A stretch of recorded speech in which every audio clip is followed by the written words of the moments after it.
این مکان یکی از اسرارآمیزترین نقاط روی کره خاکی ماست. گودال ماریانا نام دارد و عمیق‌ترین نقطه طبیعی بر روی کره زمین محسوب می شود. موجوداتی که در اعماق این گودال زندگی می کنند، ترس را در وجود تمام محققانی انداختند که برای کشف اسرار این گودال به آنجا رفتند. حیات موجود در داخل این گودال با حیات در سطح کره زمین کاملا متفاوت است. پس اگر آماده اید با هم سفری کوتاه به عمیق‌ترین نقطه کره زمین خواهیم داشت.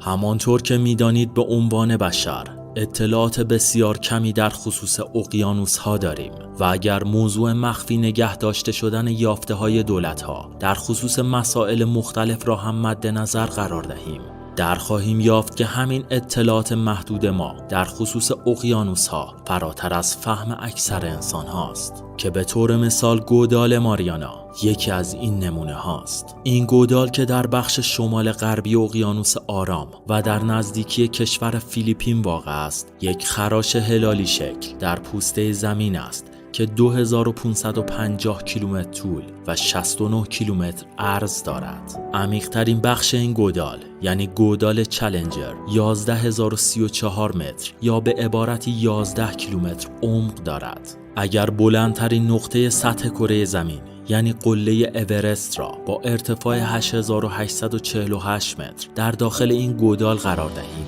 باز هم این گودال 1200 متر بلندتر یا به عبارتی عمیق‌تر است. شاید تصور کنید کسی تا به حال سعی نکرده تا به این مکان ناشناخته و مخوف برود، اما با تمام این مخاطرات انسان‌هایی موفق به فتح این مکان شدند. در سال 1960 ژاک پیکارد به همراهی ستوان دانوالش موفق به سفر به کف این ژرف گودال شدند. این دو در یک سفر 5 ساعته موفق شدند با استفاده از یک زیردریایی مقاوم در برابر فشار به نام تریستات به عمق 11 کیلومتری این گودال دست پیدا کنند. این زیردریایی اکتشافی ساخت مهندس ژاک پیکارد فقط 20 دقیقه توانست در برابر فشار وحشتناک آب در آن محل مقاومت کند، چون فشار موجود در این عمق 1000 برابر بیشتر از این فشار در همان ارتفاع در سطح زمین است. اگر فرض کنیم به یک بار در این محل ظاهر شوید بدون اینکه متوجه آن باشید، در کسری از ثانیه خواهید مرد. اما حتی این حضور 20 دقیقه‌ای در این گودال اطلاعات بسیار ارزشمندی از حیات در کف اقیانوس‌ها را در اختیار بشر قرار داد.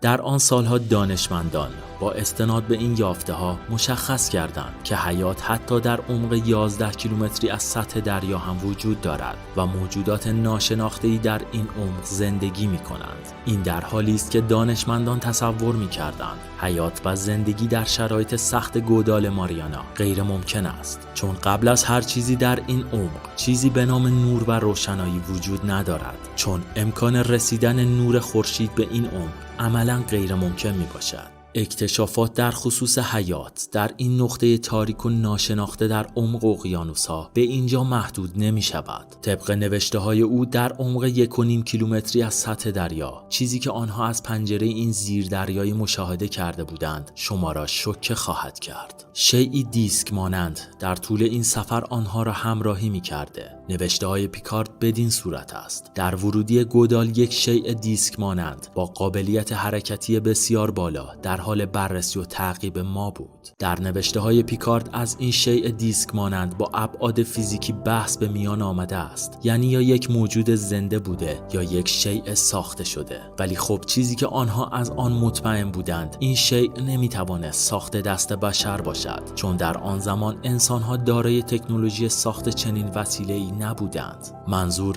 وسیله‌ای دارای قابلیت حرکتی بسیار بالا مانند یک جاندار در آن عمق از دریا. تصور آن لحظه و اتفاقاتی که برای پیکارد و والش رخ داده خیلی سخت است، چون در نوشته‌های پیکارد از امکان حمله این شیء یا جاندار به آنها سخن گفته است. البته مدتی بعد این موجود یا شیء پس از بررسی کامل آنها منطقه را ترک می‌کند. اینکه این شیء یا موجود عجیب چه چیزی بوده برای همیشه مانند رازی باقی ماند. در ادامه چندین تئوری توطئه در این خصوص را با هم بررسی کنیم. یکی از این تئوری ها شیء مورد بحث در نوشته های پیکارد را یک آبجکت ساخته شده توسط یک مدنیت ناشناخته که در اعماق اقیانوس ها زندگی می کنند می داند که زیاد منطقی به نظر نمی رسد.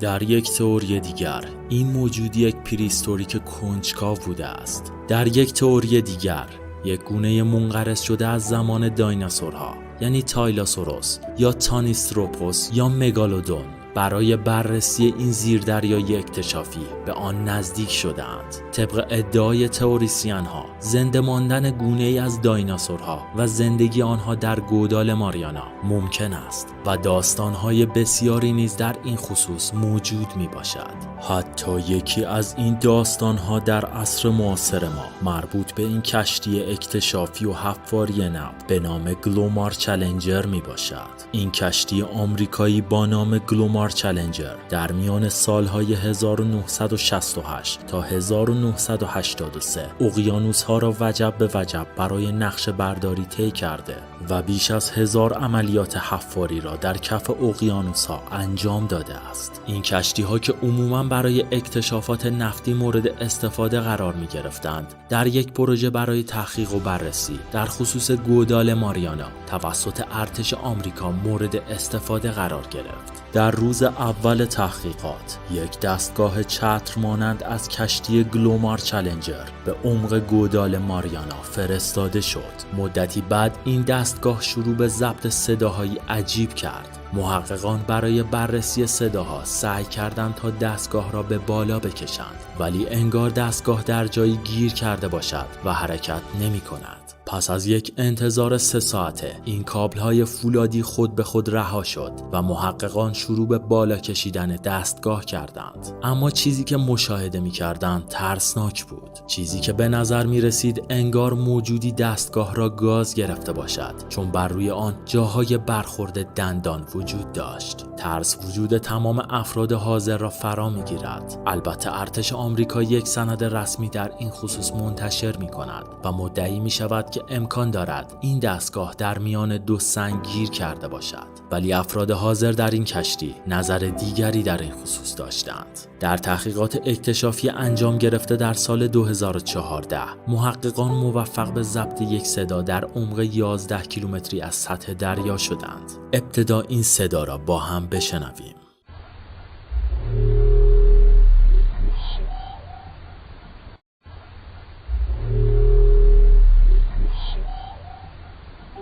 دانشمندان این صدا را تولید شده توسط یک وال می‌دانند، اما چیزی که عجیب است والها با صدایی در فرکانس 18 هرتز با هم ارتباط برقرار می‌کنند، اما در این صدای 3.5 ثانیه‌ای ضبط شده موجودی در فرکانس 38 الی 8000 هرتز در حال برقراری ارتباط است. در فرکانس پایین این صدا چیزی که مشاهده می‌کنیم صدای یک وال است، ولی مابقی صدایی کاملا نادر از موجودات دریایی می باشد که تا به امروز مشابه آن را نشنیده ایم. ولی اصلی ترین نکته این است که آیا والها امکان رفتن تا عمق 11 کیلومتری از سطح دریا را دارند؟ تئوریسین های توطئه این صدا را مربوط به موجوداتی خارق‌العاده و ناشناخته که در اعماق اقیانوس ها زندگی می کنند می دانند. در میان این کش و قوس ها یک تیم بیولوژیست یک ادعا را مطرح کرد. طبق ادعای آنها این صدا را فقط یک جاندار عظیم و جثه به نام مگالودون می توانست تولید کند. این ابرکوسه دارای 22 متر طول و 50 تن وزن است، اما یک مشکل وجود داشت و آن این بود که نسل مگالودون ها 2 میلیون سال قبل منقرض شده است، یا ما این گونه تصور می کنیم، چون سالها قبل زیست شناسان ژاپنی یک قفس پر از ماهی و یک دوربین را جهت بررسی وجود حیات در اعماق گودال ماریانا به آنجا فرستادند. در این فیلم مشاهده می کنید که یک کوسه عظیم و جثه به این قفس نزدیک می شود. در ادامه این کوسه عظیم و جثه غذای موجود در قفس را نپسندیده و آنجا را ترک می کند. وقتی محققان سعی کردند تا ابعاد این کوسه را محاسبه کنند، با بررسی تصاویر قبل از آمدن این موجود، ابعاد قفس و ابعاد کوسه های تقریباً 2 متری موجود در تصاویر، تخمین زدند که این کوسه ناشناخته احتمالاً 30 متر طول داشته است. بسیاری این کوسه عظیم و جثه را یک مگالودون می دانند. در آخر تمام رازهای این ماجرا به قوت خود باقی است و ما به صورت محکم نمیتوانیم منبع تولید این صدای ضبط شده را مشخص کنیم. آیا در عمیق‌ترین گودال موجود بر روی کره خاکی ما یک موجود ناشناخته زندگی می‌کند؟